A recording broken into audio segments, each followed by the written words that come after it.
అమ్మ నమస్తే అమ్మా. నమస్కారం సార్. అమ్మ ఏం చేస్తుంటారమ్మా? నేను అంగన్వాడీ డోక్రా ప్రధాన కార్యదర్శి. ప్రస్తుతం నేను బొటిక్ పెట్టుకొని నడుపుతున్నాను సార్. అమ్మా, ఇక్కడ కూటమి ప్రభుత్వం అధికారంలోకి వచ్చింది, ఎలా ఉందంటారమ్మా ఈ 20 నెలల పాలన అనేది? 20 నెలల్లో బాగానే ఉంటుంది సార్. ఈ ఫేక్ వాళ్ళు వచ్చేసేసి ఈ రోజా అమ్మడి వాళ్ళు వచ్చేసేసి నాశనం చేస్తున్నారు. బాగున్నదాన్ని, పచ్చగా ఉండేదాన్ని ప్రభుత్వాన్ని వీళ్ళు వచ్చి నుప్పులు చల్లుతున్నారు. ఈ నుప్పులు చల్లేసినంత మాత్రం పేటీఎం బ్యాచ్ మొత్తం వచ్చి నుప్పులు చల్లితే ఈ పచ్చదనం పోదు. ఎప్పుడు పచ్చదనం నిండుదనంగానే ఉంటుంది. సింహం ఎప్పుడు వెనక అడిగేది, ఎప్పుడు జూలిప్పి ముందు దూగుతానే ఉంటది. ఇవన్నీ వెనక్కిపోతానే ఉంటాయి. అదేంటమ్మా మీరు ఆ మాట అంటారు? అంటుంది ఏంటంటే కనుక అసలు కూటమి ప్రభుత్వం వచ్చిన తర్వాత రాష్ట్రంలో అటు సంక్షేమం లేదు, ఇటు అభివృద్ధి లేదు, రెండూ లేవు అంటున్నారు కదమ్మా. ఈ పేటీఎం బ్యాచ్ ఉన్నప్పుడు అన్ని అభివృద్ధులు వచ్చినాయండి. ఇప్పుడు రాష్ట్రంలో ఏ మూలకి వెళ్ళినా కానీ పాలు ఎత్తి మళ్ళీ కొండలో పోసుకోవచ్చు. రోడ్ల కాల నుంచి కానీ అభివృద్ధి కానీ స్త్రీలకు కానీ ప్లస్ మామూలుగా ఏది అయినా కానీ పింఛన్ల కాడ నుంచి దేనికైనా కానీ చంద్రబాబు నాయుడు గారు వచ్చినాక అన్నీ జరుగుతుంది. కూటమి ప్రభుత్వం వచ్చినాక ఏది తక్కువ లేకుండా జరుగుతుంది. కూటమి ప్రభుత్వం వచ్చిన తర్వాతే మహిళలకు రక్షణ లేకుండా పోతుందని చెప్పి మరి రోజా గానీ లేకపోతే విడుదల రజనీ గానీ వరుడు కళ్యాణి గారు కానీ వీళ్ళందరూ మాట్లాడుతున్నారు కదమ్మా. మరి కూటమి ప్రభుత్వం వచ్చినాక చిన్నపిల్ల ఇలా అనగానే 24 గంటల్లో వాడు చెరువులో పడి చనిపోయాడు. ఇప్పుడు తీసుకుంటే గతంలో ఒక చిన్నపిల్లని రేప్ చేసి వైజాగ్లో రేప్ చేసి ఒక రజకుల బిడ్డని రేప్ చేసాడు ఉంటే ఎవడు పట్టించుకోకుండా ఉంటే మామూలుగా జగన్ ప్రభుత్వంలో రజకులు మేము వెళ్ళి దాని మీద కేసు పెట్టి వాళ్ళంతా చేసినా కానీ దానికి వాళ్ళు అక్కడ ఉంచి భయపిచ్చి పారిపోయేటట్టు చేశారు. ఇప్పుడు ఈరోజు ఆ కులం ఈ కులం లేకుండా బీసీ ఎస్టీ మైనార్టీ అని లేకుండా ఈ కూటమి ప్రభుత్వం అందరికీ న్యాయమే చేస్తుంది. 100% 99% న్యాయం జరుగుతుంది. ఎక్కడో ఒకటి ఏదైనా కానీ అది కూడా జరగకుండా మినిమం చేస్తారు.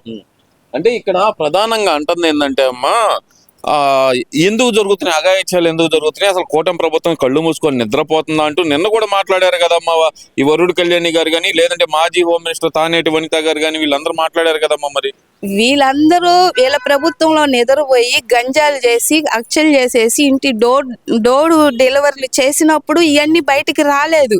అప్పుడు చేతగాని ప్రభుత్వం కాలేదు. ఇప్పుడు అన్ని ఎక్కడికక్కడ ఏరుని పీకేసినట్టు పీకేస్తున్నారు కదా చంద్రబాబు నాయుడు గారు, పవన్ కళ్యాణ్ గారు. అందుకని వాళ్ళకి రంది పుట్టి వాళ్ళు చేయలేని వాళ్ళు వీళ్ళు చేస్తున్నారని చెప్పేసి నిందలేస్తున్నారు. అంటే ఇప్పుడు ఇందాక మీరు అన్నారమ్మా చిన్నపిల్లనే అఘాయిత్యం చేసినాడు తెల్లరేసరికి చెరువులో తేలాడని. ఇవన్నీ వాటర్ ఎన్కౌంటర్లు. హోమ్ మినిస్టర్ అయినా సరే మా జగన్ అధికారంలో రంగాల్ని అరెస్ట్ చేపిస్తామని చెప్పి ఒక మాజీ న్యాయమూర్తి మాట్లాడుతున్నారు కదమ్మా. మరి దాన్ని ఎలా చూడాలంటారు? వాళ్ళు పిచ్చికి మీద బెమ్మస్తాం.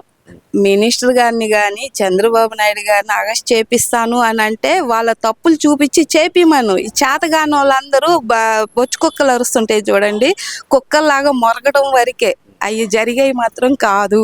అంటే ఇక్కడ ఈ సంఘటనలు జరిగినాయమ్మా. మరి మా గతంలో చూసాము తూర్పుగోదావరి జిల్లాలో ఒక సంఘటన, ఇప్పుడు చూస్తే కనుక ఇటు ఒక సంఘటన, ఈ రెండు మదనపల్లిలో ఒక సంఘటన, ఇద్దరు చెరువులో పడి చనిపోయారు. మరి గతంలో ఇలాంటి ఏం జరగలేదు కదా, ఇప్పుడు ఎందుకు జరుగుతున్నాయి అంటే వీళ్ళు వాటర్ ఎన్కౌంటర్లు చేస్తున్నారు దొరకకుండా అనే మాట అయితే అంటున్నారు కమ్మా. నిందితుల తరపున మాట్లాడుతున్నారు వాళ్ళు. వీళ్ళు గుండాల దగ్గర నిందితుల దగ్గర డబ్బులు తీసుకొని వాళ్ళని సేవ్ చేస్తుంటారు. వీళ్ళ ఆత్మ అభిమానం చంపుకోలేక వాళ్ళకై వాళ్ళు దూగితే ప్రభుత్వం ఏం చేసిద్ది?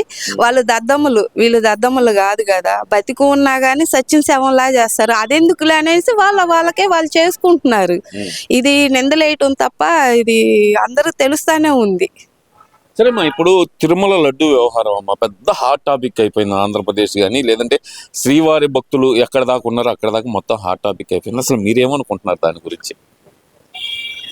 శ్రీవారి లడ్డు దగ్గర వాళ్ళు అంతా పేటీఎం బ్యాచ్ మొత్తం ఏం చేశారు అనేది ఏవత్తు ప్రపంచానికి తెలుసు. హిందువులు అనే వాళ్ళు మాత్రం అది క్షమించరానిది. ఇంకొకటి అంబటి రాంబాబు చేసిన వ్యాఖ్యలు చాలా తప్పు. వాడు చేసినవి అదొకటి. గల్లా మాధవి గారిని టార్గెట్ చేసి అది ఇది జుట్టు పట్టుకు రావడం అని వాడు ఒక అమ్మకి వాడు మాట్లాడటం కాదు, ఒక కార్యకర్తగా, నేను టీడీపీ కార్యకర్తలాగా వాడు ఒక అమ్మకు పుట్టినోడు అయితే మంచిగా ఒక మాట మాట్లాడా? అంటే నేను కావాలని అనలేదు, స్పర్ ఆఫ్ ది మూమెంట్ ఆవేశంలో వచ్చేసింది ఆ మాట అంటున్నాడు కదమ్మా. అదే ఇప్పుడు మేము కూడా అదే అంటున్నామండి.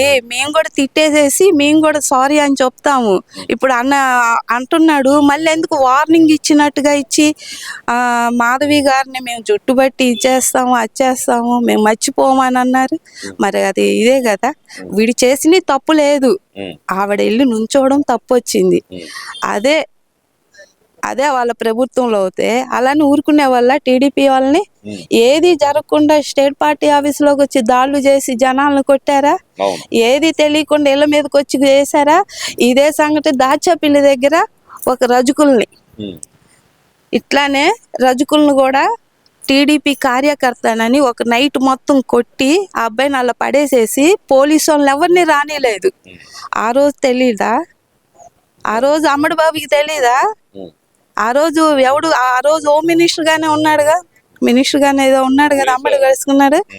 ఆ రోజు తెలీదా? ఆ రోజు మేము పార్టీ ఆఫీస్ వాళ్ళు చేసుకొని రజుకులే ఆ అబ్బాయిని ఇచ్చేసాం. ఆ రోజు మేమంతా లేకపోతే మీరెవరు వచ్చి చేయలే, మీ పార్టీ వాళ్ళు కొనూపిరిలో తీసుకొని వెళ్ళి ఆ రోజు లోకేష్ బాబు గారు ఫోన్ చేస్తే మేము నరసరావుపేటలో చేసుకొని అబ్బాయిని బతికించుకున్నాం. ప్రతి కుక్కకి ఒక రోజు వస్తుంది, అంబటి రాంబాబు అనే కుక్కకి ఒక రోజు వస్తుంది అంటూ ఆయన చేస్తున్న వ్యాఖ్యలను ఎలా చూడాలంటారమ్మా? ప్రతి కుక్కకి ఒక రోజు వస్తుంది, ప్రతి కుక్కకి ఒక రోజు సావు కూడా వస్తుంది. ఎవరు ముందో ఎవరు అనుకో తెలీదు. నేను ముందో ఆయన ముందో లేదా రేపు ఇంకొకరు ముందో తెలీదు. ఆయన అనుకోని అండి, కుక్క అని ఒప్పుకున్నాడు కదా, కుక్క కాబట్టి కుక్క అని అనుకున్నాడు. ఇంకా ఆయన వ్యాఖ్యలు మనం పట్టించుకుంటే మనకేం విలువ ఉంటుంది? సరేనమ్మా, ఇక్కడ ఇంకో విషయం కూడా తీసుకుంటే కనుక చంద్రబాబు నాయుడు గారు అసలుకి తిరుమల లడ్డు వ్యవహారాన్ని అసలు బయటపెట్టడమే మహాపాపం, శ్రీవారికి ద్రోహం చేశాడు చంద్రబాబు నాయుడు గారు, శ్రీవారి కోపం నుంచి తప్పించుకోలేరు చంద్రబాబు నాయుడు గారు అంటున్నారు కదమ్మా. అది భగవంతుడు చూపిస్తాడు, భగవంతుడు మీద వేసాడు కదా. వెంకటేశ్వర స్వామి చంద్రబాబు నాయుడు గారు ఎంత నమ్ముతాడో, ఆయన ప్రాణం కాపాడిందే వెంకటేశ్వర స్వామి కాపాడింది కాబట్టి ఆయన ఎంత ఇదిగా నమ్ముతాడో ఆయనే చూపిస్తాడు. అదే పరీక్ష వాళ్ళకి జరిగిద్ది. అలా అనుకోనే కదా రోజా వాళ్ళు వెళ్ళి అనుకొని మేమేదో తప్పు చేస్తున్నాము, ప్రపంచానికి అంతా తెలుసని వాళ్ళ నోటమ్మటే వచ్చిందిగా. ఆ తప్పు మీరు కప్పుపించుకోవడానికి 100 తప్పులు చేశారు. ఆ 100లో ఇంకో 200 తప్పులు మీరే చేస్తున్నారు, ఎవరు ఏం చేయట్లేదు.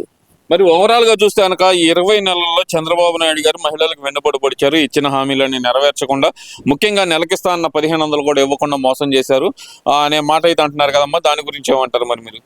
ఏం మోసం చేశాడు? అసలు బాగా అప్పుల్లో పెట్టి ప్రభుత్వాన్ని మీరిచ్చారు.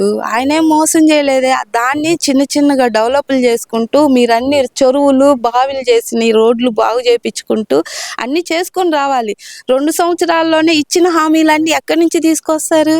ప్రభుత్వానికి మీరేమన్నా ఖజానా ఇచ్చారా?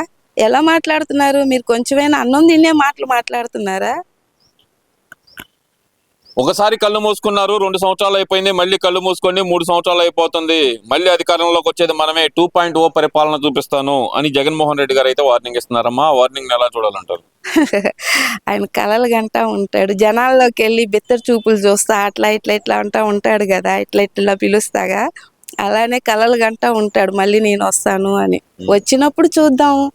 ఇప్పుడు ఆయన గురించి ఎంత తక్కువ మాట్లాడుకుంటే అంత మంచిది. ఆయన్ని మాట్లాడుకొని ఆయన ఎక్కువ చేయటం మనకే తక్కువ.